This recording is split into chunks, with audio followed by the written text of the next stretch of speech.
Hey, what's going on, everyone? My name is Matt Jarbo. This is the Mundane Matt channel. Today is July 4th, 2018. Happy Independence Day if you are in America, which I do believe around like 80 to 90% of my audience is in America. So enjoy today. Go out, blow some shit up, shoot off some fireworks, drink lots of beer, imbibe lots of carbs, and just enjoy being an American. And in the meantime, let's talk about some crazy stuff that's happening on the internet. Like this story right here, where a 92-year-old woman killed her son because he wanted to put her in a nursing home. It says here, a 92-year-old Arizona woman was arrested Monday after allegedly killing her 72-year-old son because he wanted to put her in an assisted living facility. Deputies responded to a call for unknown trouble at a residence Monday morning, and they later figured out that this was a shooting. They were told that for a few days, Blessing had been mulling over her son's motivation to put her in a nursing home.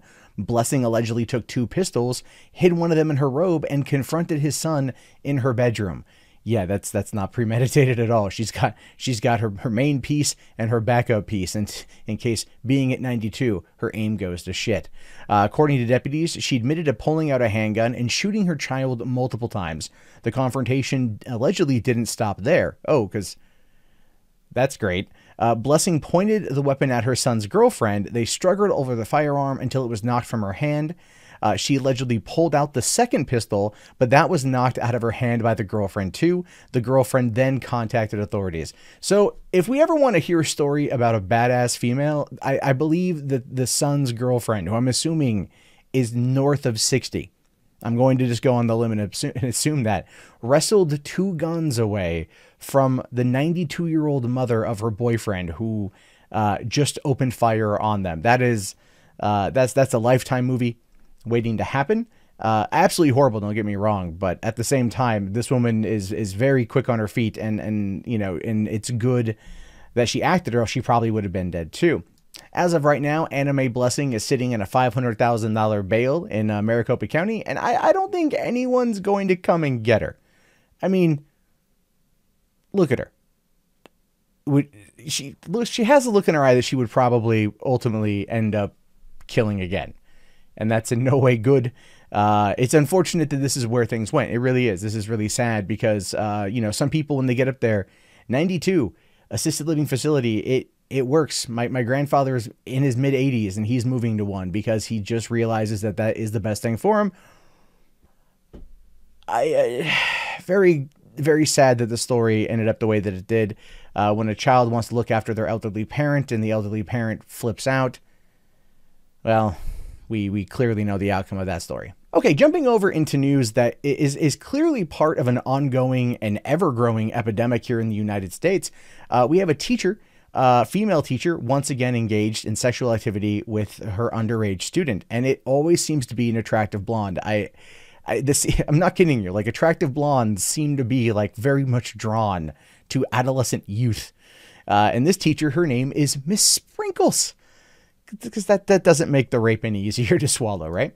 Now, it says here that a North Carolina high school teacher has been accused of engaging in sexual activity with a teenage student. The Cherokee County Sheriff's Office confirmed that Kayla Sprinkles, oh, that's her real name, 26 years old, was arrested earlier this month and has been handed a 5-count felony indictment from a grand jury for sexual activity with a student. That's good. That's good that she's been handed the indictment. I do feel we do need to see more of these things happen. You know, there's like I said, it's a growing epidemic here in the United States. People aren't talking about it. No one's bringing it up as a negative. No one is bringing it up as a, hey, maybe these teachers shouldn't be hooking up with their students. Now, it says she was new on staff at Andrews High School, and authorities say the relationship with the student carried on between December 2016 and April 2017. Upon hearing of the indictments on social media, Sprinkles went on the lam. She fled the county, but eventually turned herself in to the Mecklenburg County Detention Center on June 7th, where she was released on a $25,000 bond. So that goes to show you part of social media, right? That goes to show you the craziness of social media, where you've got a woman is like, you know, gets a notification for her name. And it's like, oh, by the way, you're wanted on these 5 counts of felony sexual, you know, intercourse with a minor. And she's like, oh, and just takes off. And at least she came to her senses and turned herself in. I would argue the reason why that happened probably had more to do with her lawyer telling her it's best to just turn yourself in.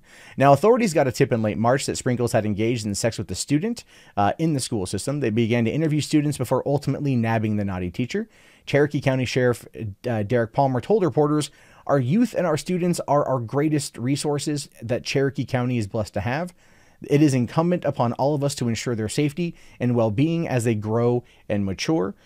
She has not yet entered a plea and is expected to appear in court actually as of 2 days ago.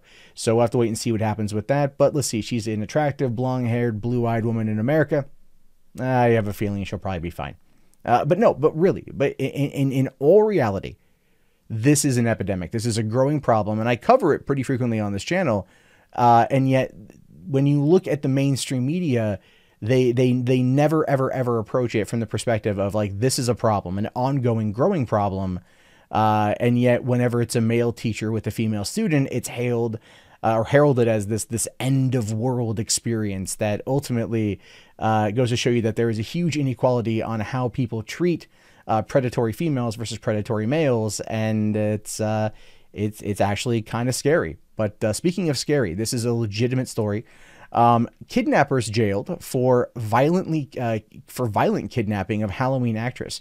Now, if you haven't heard of this, that's okay. It actually happened last year, but the details are coming out now, and it is horrific what happened to Daisy McCrackin and Joseph Capone, because they were subject to brutal and violent kidnapping and ransom attempt last year. There have been 3 kidnappers, Stewart, Johntae Jones, and Amber Neal, who have all been indicted by the LA grand jury on charges and are facing as much as life in prison if they are convicted.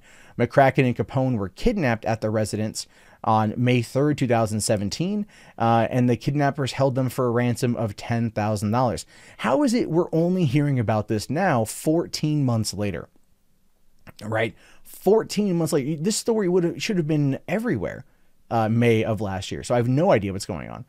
Daisy McCrackin, who appeared in 2002's Halloween Resurrection, and Joseph Capone were held for roughly 2 days by the kidnappers, and they were trying to receive a ransom from McCrackin and Capone.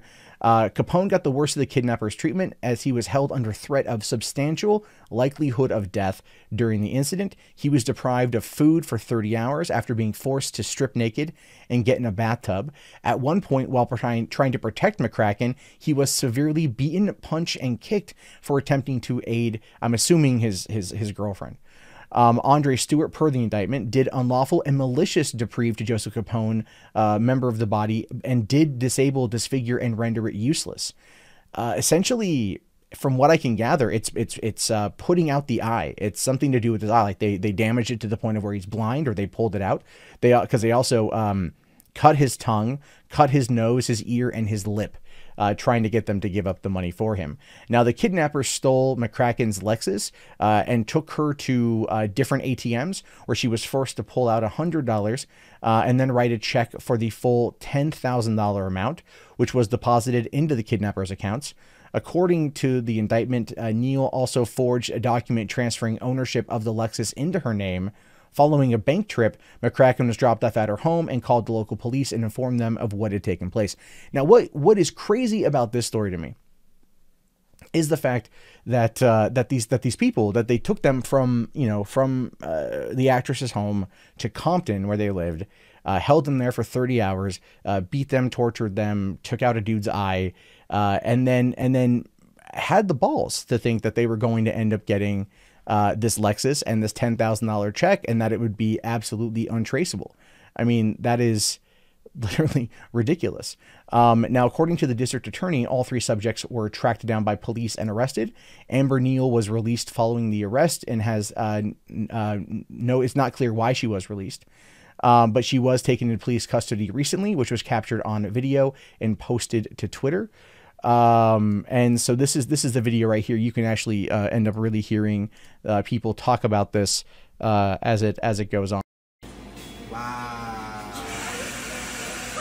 She looks like the most unharmful person. Look at her. She's scared for her life. Look. That is unnecessary. Wow. Wow, really? We got 1, 2, 3, 4, 5. 5 guns pointed at this woman. 3 guns, 1 girl. At this unarmed black woman. The corner of La Cienega, Centinela. This is extra. You clearly see that she has nothing in her fucking hands or her pockets. This is extra. This is humiliation. No. Fuck that. Fuck the police. What is that? So you notice that there's like 4 or 5 cop cars there, and they're all pointing guns at her because they know who she is. They know what she's done. They know that she's probably dangerous. But you got to love the commentary from the onlookers who really have no idea what's going on, no idea who this person is, and they're making the assumptions right off the bat, which is, again, speaks to a larger cultural situation and cultural issue that we currently find ourselves in. But yeah, that actually wraps up today's episode. I wanted to try a little bit of a different approach to it, still do the 3 stories and get it out to you guys a little bit faster. So be sure to leave your comments below on what you guys think here. Do you think that the 92-year-old woman was just like suffering from a senior moment when she gunned down her son and attempted to gun down his girlfriend? Do you think that it is an ongoing epidemic with female teachers entering into very illegal relationships with their students? And what do you think of the story involving the actress and her boyfriend losing an eye over a $10,000 ransom robbery? I'm curious to know your thoughts. Let me know. Also, what are your plans for 4th of July? Write those down too. My name is, of course, Matt Jarbo. This has been the Mundane Matt channel. I'll talk to you guys later. Have yourself a great day and peace out.